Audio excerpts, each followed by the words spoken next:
শ্রীলঙ্কার দ্বিতীয় প্যাসেজ ওই এই বই না, এই বই 90 পৃষ্ঠা। হ্যাঁ, আচ্ছা। অনুরাধাপুর। আচ্ছা, এখানে একটা কথা আছে, শ্রীলঙ্কা যেখান থেকে আমরা পড়বো দ্বিতীয় প্যাসেজ, সেটা হচ্ছে Anuradhapura. Anuradhapura is one of the ancient, প্রাচীনতম ক্যাপিটাল, রাজধানী অফ শ্রীলঙ্কা। এই অনুরাধাপুর কি অনেক হয়েছে না, মাঝখানেগুলো ইম্পর্টেন্ট না, আগে ইম্পর্টেন্টগুলো আগে একটু কয়েকটা অনেকগুলো বাদ গেছে। আগে ইম্পর্টেন্টগুলো পড়াবো, যাতে পি টেস্টে বা যে সামনেটা পরীক্ষা হবে না, ওই পরীক্ষাটা যাতে ভালো করে অ্যাটেন্ড করতে পারো, তারপর ওইগুলো পড়াবো। আসো। Anuradhapura is one of the ancient capital of the Sri Lanka. Anuradhapura হয় শ্রীলঙ্কার একটা প্রাচীনতম রাজধানী। দ্য ওল্ড সিটি, এই প্রাচীনতম শহরটা, ইজ হয় টুডে বর্তমানে, সারাউন্ডেড বাই মনাস্ট্রিজ। এই মনাস্ট্রিজ মানে হচ্ছে তোমার ওই যে কি জানি বলে, ধরো মনাস্ট্রিজ একটা ভালো অর্থ আছে, আমার মাথায় আসতেছে না, মন্দির টন্দির না, কি জানি বলে। কি দেবো? হ্যাঁ দিব তো, এইখান দিয়ে জায়গায় দিব। এই মঠ, মঠ, হ্যাঁ ঠিক আছে। ওই সন্ন্যাসীদের আশ্রম, আশ্রম। মনাস্ট্রি মানে আশ্রম, এটা সবচেয়ে সুন্দর ওয়ার্ড। মনাস্ট্রি মানে কি? মনাস্ট্রি মানে হচ্ছে আশ্রম, আশ্রম। তাহলে যেটা সারাউন্ডেড বাই দ্য মোনাস্ট্রিজ, অর্থাৎ আশ্রমের দ্বারা চারপাশে সারাউন্ডেড, অর্থাৎ ঘেরা। তাহলে তোমরা একটা জিনিস খেয়াল করো, এখানে একটা জিনিস পড়লাম আজকে আমরা, সারাউন্ডেড বাই। সারাউন্ডেড বাই এটা একটা কি প্রিপোজিশন? Appropriate preposition. কোনো কিছু দ্বারা ঘিরে থাকা মানে কি? Surrounded by. Covering an area, covering একটা এরিয়াকে কভার করে, অফ ওভার 16 স্কোয়ার মাইলস, 16 অর্থাৎ 16 স্কোয়ার মাইলকে কভার করে এই শহরটা গড়ে উঠেছে।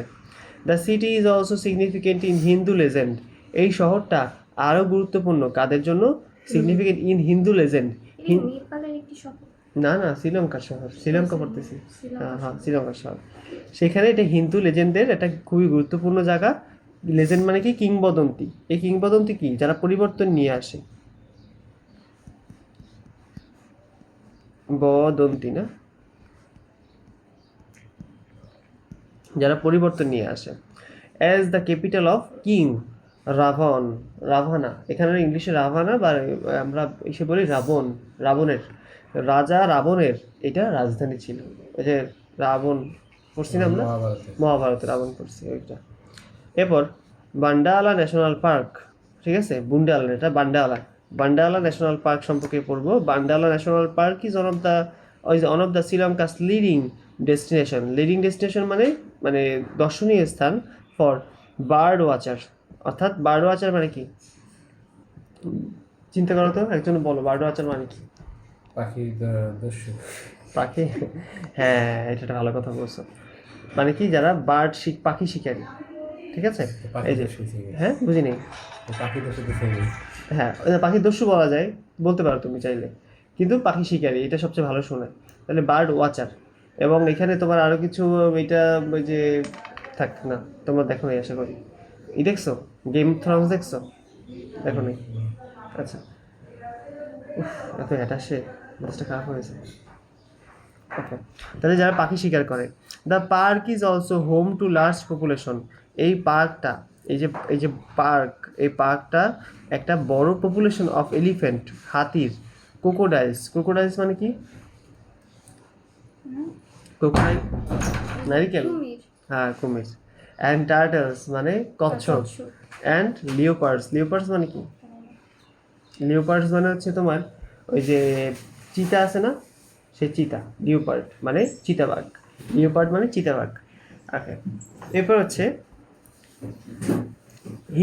হিকাদুয়া, যেটা কোরাল রিফ। কোরাল রিফ মানে কি? প্রবাল দ্বীপ। And Sandy bitches.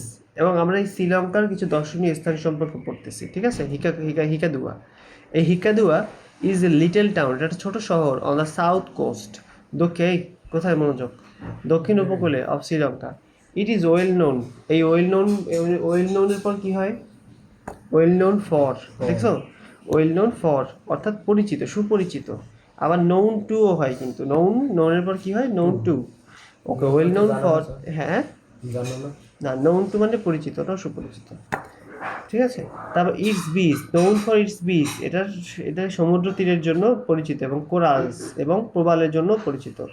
It is principally, এটা প্রধানত এ ট্যুরিস্ট ডেস্টিনেশন, এটা একটা প্রিন্সিপালি, মানে প্রিন্সিপাল মানে কি, একটা হচ্ছে প্রিন্সিপাল আর একটা principal.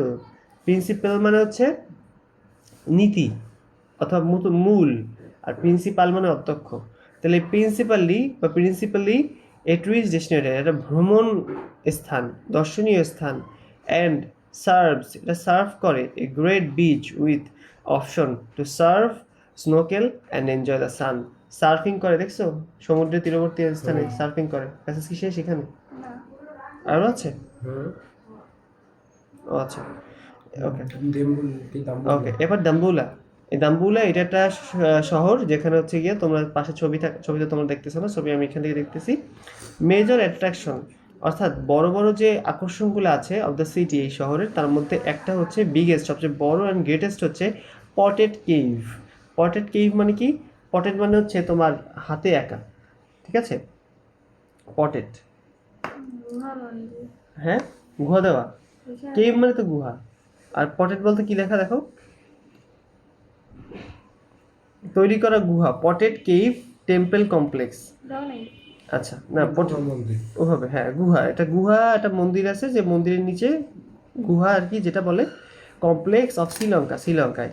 It is also ফেমাসের for কি হয়, ফর হয়। এটা জনপ্রিয় এই জন্য যে তা রঙ্গিনী Dambulla global stadium, রঙ্গিনী Dambulla global স্টেডিয়ামের জন্য, বৈশ্বিক স্টেডিয়ামের জন্য, which was build in just 167 দিনে, যেটা 167 দিনে তৈরি করা হয়েছিল। The city also boost of, এই বোস্ট অফ মানে কি বলতো? এই বোস্ট অফ কিন্তু একটা অ্যাপ্রোপ্রিয়েট প্রিপোজিশন। এই বোস্ট অফ মানে গর্বিত করা, গর্বিত হওয়া, গর্বিত, এই বা সুখ্যাতি। তাহলে কি এই শহরটা কি জন্য গর্বিত, কি জন্য সুখ্যাতি? The biggest rose quartz mountain range in South Asia and the iron wood forest, অর্থাৎ সবচেয়ে এটা বিগেস্ট রোজ কোয়ার্টস মাউন্টেন আছে যেটা ইন সাউথ এশিয়ার মধ্যে, এবং দ্য আয়রন উড ফরেস্ট, এবং আয়রন উড ফরেস্ট মানে কি? নেপালের মধ্যে। মাউন্ট এভারেস্ট বললাম না, নেপালের মধ্যে সমুদ্র। বাস, এটা আমাদের আজকের প্যাসেজ। আমরা এখান থেকে কি পড়বো বাসায়? নেপালের কোশ্চেন এই পড়া হয়েছিল, এমসিকিউ পড়া হয়েছিল। আচ্ছা।